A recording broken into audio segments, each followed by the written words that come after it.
여러분 안녕하십니까? 사이언스 투데이입니다.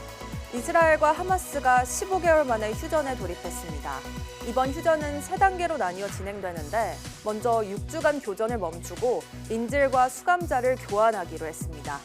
더 이상의 포성과 희생자가 나오지 않도록 영구적인 휴전, 즉 종전으로까지 이어질 수 있길 바랍니다. 오늘의 주요 뉴스부터 만나보시죠.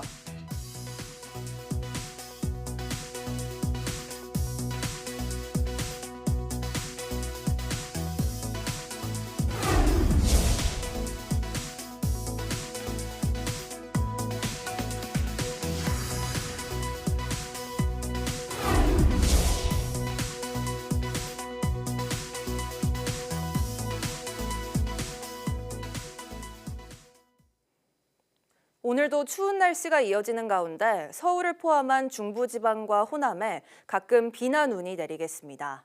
오늘 아침 서울 기온은 영하 5도, 체감온도는 영하 7도에 머물겠고 한파특보가 발효된 경기 북동부와 강원 내륙, 경북 북부 산지는 아침 기온이 영하 12도 아래로 떨어지겠습니다. 기상청은 충남 서해안과 호남을 시작으로 수도권과 강원 내륙, 충청권에 가끔 비나 눈이 내리겠다며 빙판길과 도로 살얼음에 주의해달라고 당부했습니다.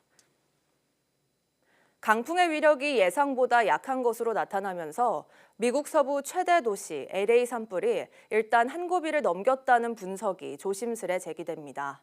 그러나 진화율은 눈에 띄게 높아지지 않는 가운데 혼란을 틈탄 범죄는 기승을 부려서 일상 회복으로 가는 길은 아직 멀어 보입니다. 홍주혜 기자입니다. 이번 LA 산불로 가장 큰 피해를 입은 팰리세이즈 지역 초등학생들의 등굣길.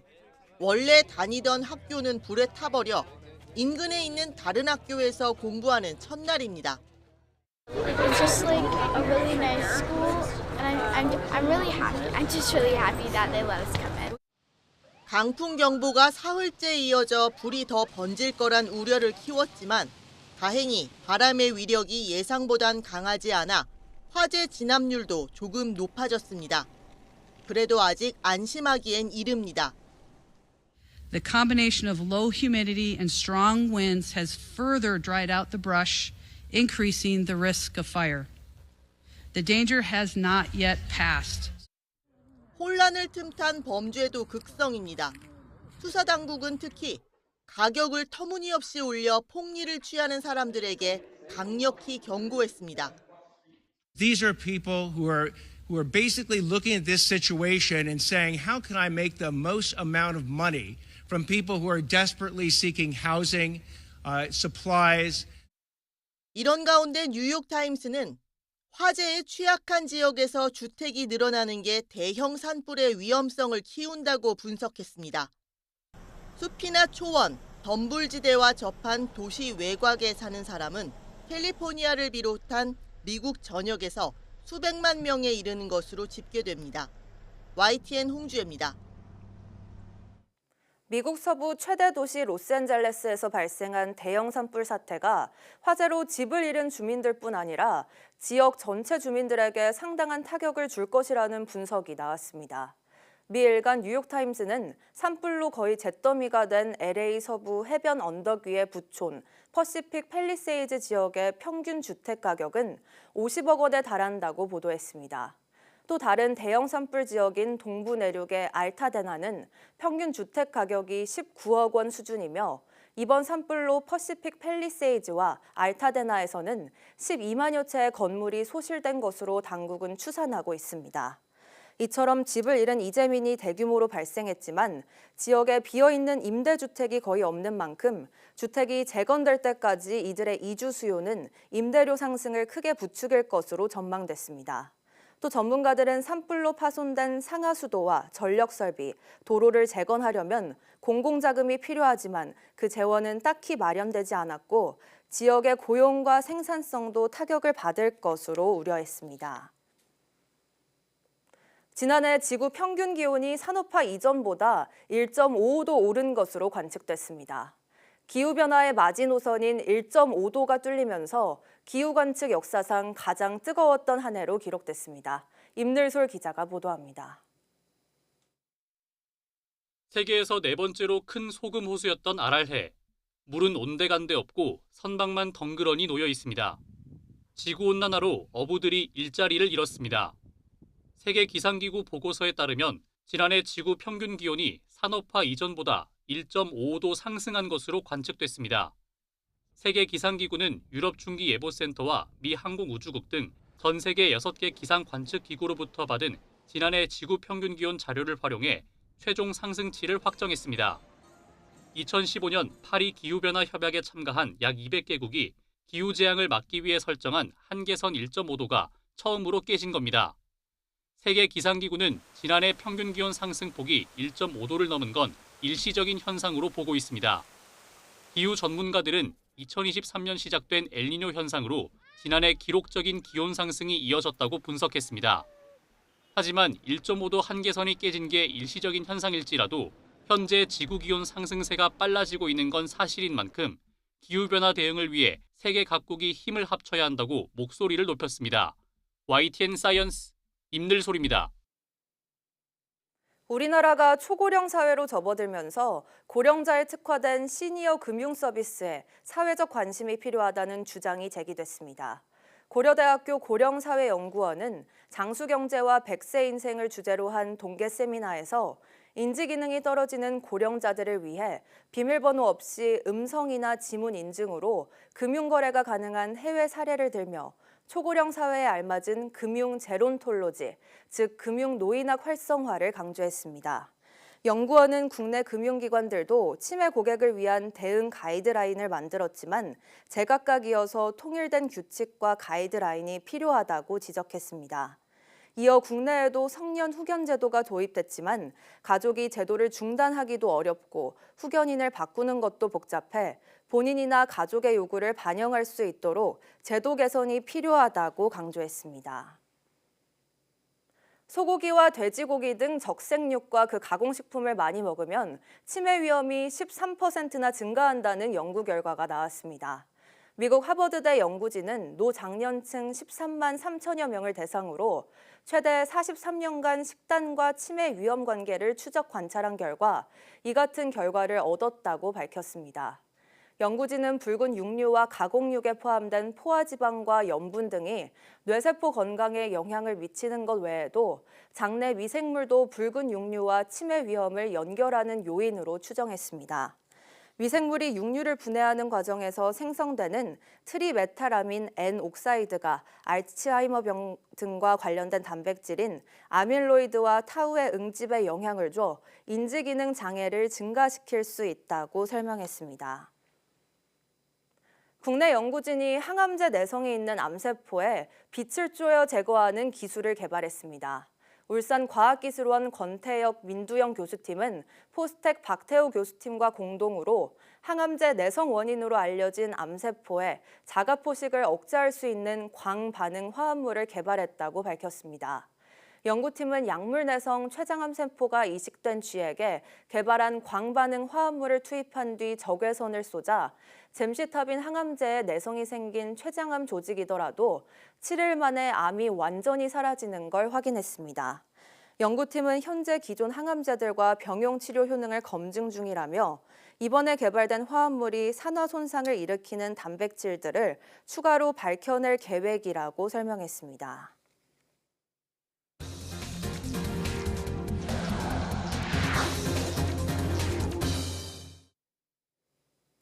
국내 연구진이 친환경 소재를 이용해 에너지를 생산하고 저장할 수 있는 인공 근육 섬유를 개발했습니다.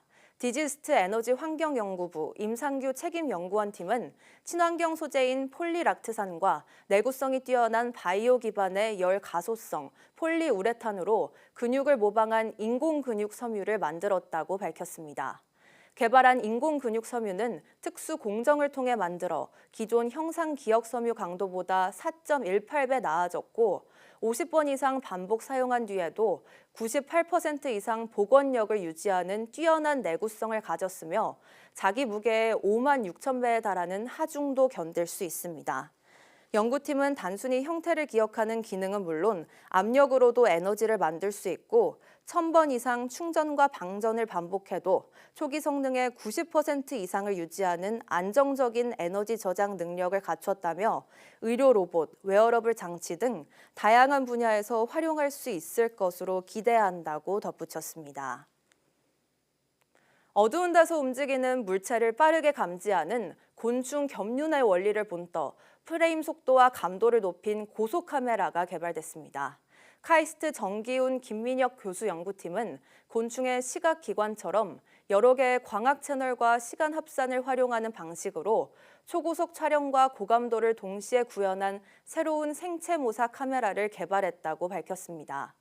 개발한 카메라는 서로 다른 시간대의 프레임을 병렬적으로 획득하는 과정에서 빛을 더 많이 수집할 수 있어 기존 고속 카메라보다 최대 40배 더 어두운 물체까지 포착할 수 있습니다.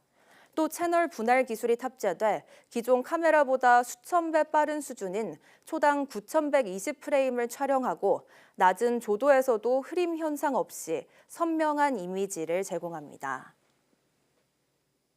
제프 베이조스와 일론 머스크는 모두 아르테미스 달 유인 착륙에 참여하는 우주 분야의 강력한 경쟁자이자 거물들인데요.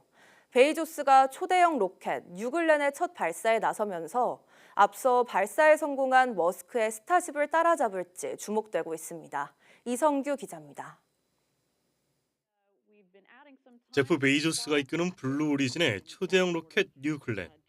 높이 98m, 지름 7m의 2단 로켓인 뉴글렌은 지구 저궤도에 약 45톤의 화물을 나를 수 있습니다. 기술적인 문제와 날씨 변수 등으로 몇 차례 발사가 연기됐던 뉴글렌은 미국 현지 시각 16일 오전 1시 첫 비행에 나섭니다. 탑재체는 지구 저궤도에서 달 궤도까지 연료와 화물 등을 운반해주는 궤도 운반선 블루링으로 블루링은 블루 오리진이 자체 개발했습니다.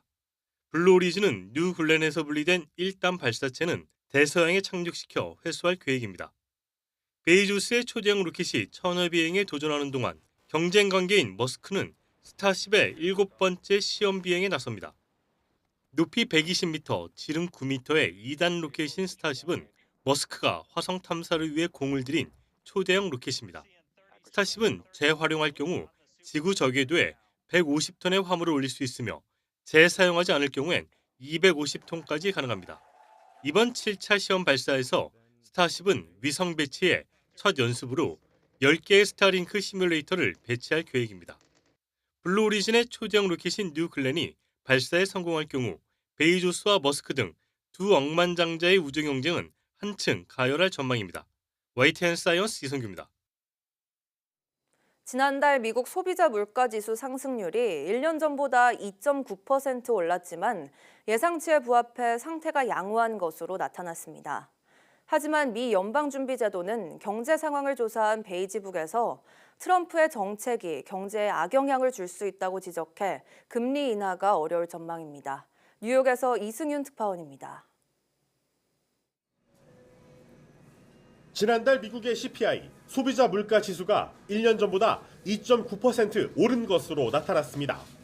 5개월 만에 최고 수준을 기록했지만 전문가 예상치에 부합해 양호하다는 평가가 나왔습니다.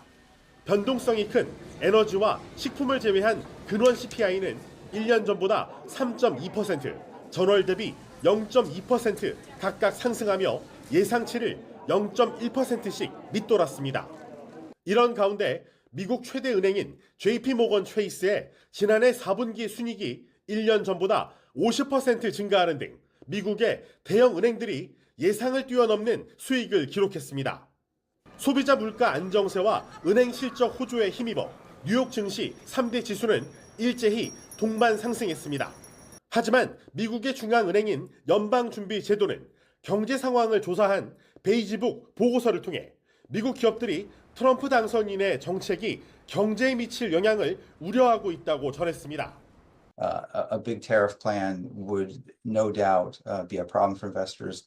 One of the trade groups came out, for example, and said $300 added to the price of the cell phones alone. 제조업체들은 트럼프가 공약한 대로 관세가 부과되기 전에 사재기에 나섰고 보복 관세로 소비자에게 높은 비용이 전가돼 인플레이션이 발생할 가능성이 크다고 진단했습니다.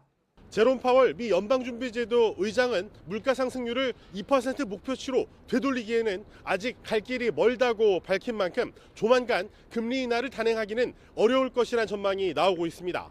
뉴욕에서 YTN 이승윤입니다. 미국 바이든 행정부가 군사용으로 사용될 수 있는 생명공학 기술이 중국 등 우려 국가의 손에 떨어지는 것을 막기 위해 새로운 수출 통제를 도입했습니다.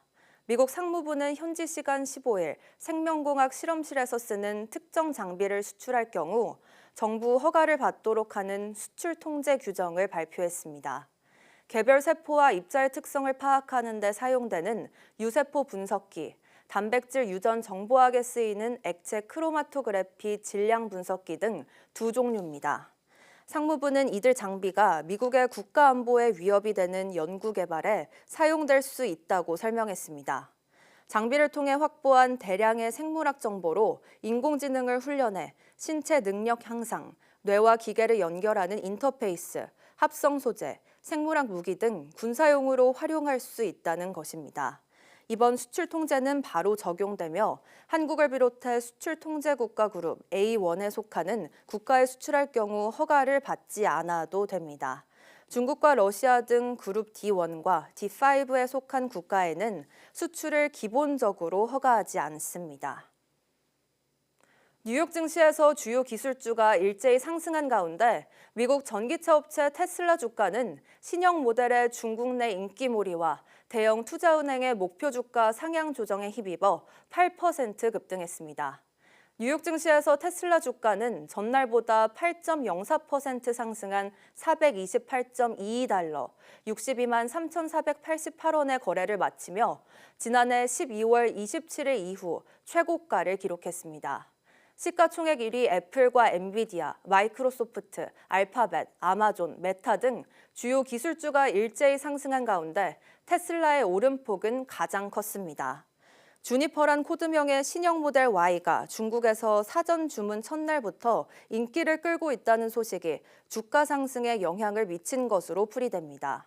또 대형 투자은행 모건 스탠리가 로보택시 잠재력을 바탕으로 1년 이내에 800달러까지 테슬라의 목표 주가를 상향한 점도 거시경제 지표와 맞물려 주가를 밀어올린 것으로 보입니다.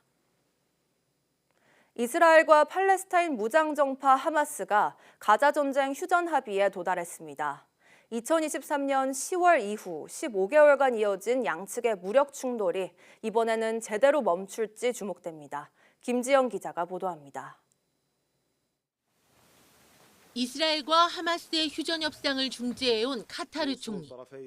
양측이 6주간 교전을 멈추고 인질과 수감자를 교환하면서 영구적 휴전을 논의하는 3단계 휴전안에 합의했다고 확인했습니다. يسر دولة قطر وجمهورية مصر العربية والولايات المتحدة الأمريكية الإعلان عن نجاح جهود الوساطة المشتركة بوصول طرفي النزاع في قطاع غزة إلى اتفاق بشأن تبادل الأسرى والرهائن والعودة إلى الهدوء المستدام وصولا لوقف. 이스라엘은 현지 시간으로 오늘 양측 합의안을 내각 투표에 붙여 추인할 예정입니다. 현지 언론은 오는 19일쯤 휴전이 발효될 것으로 전망했습니다. 트럼프 미 대통령 당선인은 서둘러 SNS에 본인의 역할론을 부각했습니다. 자신의 대선 승리로 휴전 합의가 가능했다며 중동 평화를 확대할 것이라고 강조했습니다. 바이든 미 대통령 역시 끈질기고 고된 미국 외교의 결과라고 강조하며 임기 말 자신의 성과를 포기하지 않았습니다. Folks credit for this, Mr. President, you or Trump? Is that a joke? Oh, thank you. 하지만 이번 휴전 합의에서 완충지대인 필라델피 회랑에서의 이스라엘군 철수는 최대 50일간 점진적으로 이루어지는 것으로 정리돼 갈등의 여지는 남아 있습니다. 또 지난 2023년 11월에도 일주일간 휴전했지만 이스라엘이 하마스의 합의 위반을 주장하며 교전이 재개된 바 있습니다. 때문에 전쟁으로 폐허가 된 가자 지구에 15개월여 만에 진정한 평화가 찾아올지는 조금 더 지켜볼 일입니다. YTN 김지영입니다. 국민의힘은 정부를 향해 설 연휴 빈틈없는 응급의료 체계 가동을 주문하는 한편 의료 시스템 정상화를 위한 대화 재개를 의료계에 요청했습니다. 권영세 비상대책위원장은 국회에서 열린 당정협의회에서 전공의와 전임의 다수 미복귀로 의료 현장이 과부하에 시달리는 가운데 설 연휴가 길어진 만큼 응급의료 시스템이 원활히 작동되게 살펴야 한다며 이같이 밝혔습니다. 이어 최근 유행하는 호흡기 질환과 관련해 고령층과 기저질환자 등 질환 취약계층 중심 모니터링 강화 등 예방적 조치에 정부가 만전을 기해달라고 당부했습니다. 권성동 원내대표 역시 응급환자 이송체계와 응급의료 자원을 집중적으로 관리, 점검하는 등 만반의 준비를 다해달라고 요청하면서 정부 여당은 의료진에 대한 합리적 보상과 든든한 지원책 마련에도 최선을 다하겠다고 설명했습니다. 그러면서 의료계를 향해 이젠 의료 정상화를 위한 실질적 구체적 해법을 논의하고 마련할 때라며 여의정 협의체 참여에 대한 의료계의 전향적 태도를 촉구했습니다. 일본 오키나와에서 출발해 한국으로 들어오려던 이스타 항공 항공기가 기체 결함으로 결항해 승객들이 출발 날짜를 하루 넘기는 큰 불편을 겪었습니다. 지난 14일 오후 3시 15분 오키나와 나하공항에서 인천으로 출발하려던 이스타항공 ZE632 편이 이륙전 여합 개통에 문제가 발견돼 주기장으로 되돌아갔습니다. 133명의 승객이 탑승한 채 정비를 마친 항공기가 4시 52분 다시 이륙하려 했지만 문제가 또 발견돼 비행기는 다시 램프 리턴을 했고 승객들은 결국 비행기에서 내렸습니다. 승객들은 기내에서 4시간 가까이 머물다 내렸는데 밤 9시 반쯤 해당 항공기를 다시 타고 이륙했지만 비행 도중 같은 문제가 또 발견돼 회항했습니다. 승객들은 결국 공항 인근 호텔에서 숙박을 하고 어제 이스타항공이 마련한 다른 항공사의 비행편으로 나누어서 입국했습니다. 문제의 항공기는 보잉사의 보잉 737-8 기종입니다. 지난해 국내선 철도 이용객이 1억 7천만 원을 넘어서며 코로나19 이전 수준을 완전히 회복한 것으로 나타났습니다. 국토교통부는 지난해 고속 일반철도 이용객이 1억 7,149만 명으로 2023년과 비교하면 4.9% 증가한 수치라며 이같이 밝혔습니다. 특히 지난해 고속철도 연간 이용객은 1억 1,658만 명을 기록해 지속적인 상승 추세를 이어갔다고 설명했습니다. 국토부는 상승 추세 원인에 대해 지속적으로 개통 중인 고속철도 노선과 지난해 우리 기술로 새롭게 도입된 시속 320km급 KTX 청룡 등의 영향이 있었던 것으로 분석했습니다. 지난해 일반 철도 수송 인원은 5,500만 명으로 2023년보다는 3.8% 증가했지만 코로나19 이전인 2019년의 6,800만 명과 비교하면 감소한 수준으로 나타났습니다. 이에 대해 국토부는 국내 간선철도 이용이 일반 열차에서 고속열차로 전환된 경향을 보여주는 것으로 분석했습니다. 최다 이용 노선은 경부선으로 모두 8,560만 명이 이용했고 최다 이용역은 서울역으로 모두 4,230만 명이 이용한 것으로 조사됐습니다.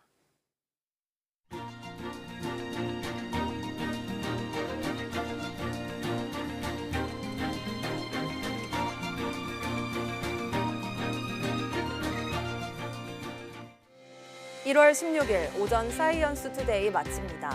오후 뉴스도 많은 시청 바랍니다. 시청해주신 여러분 고맙습니다.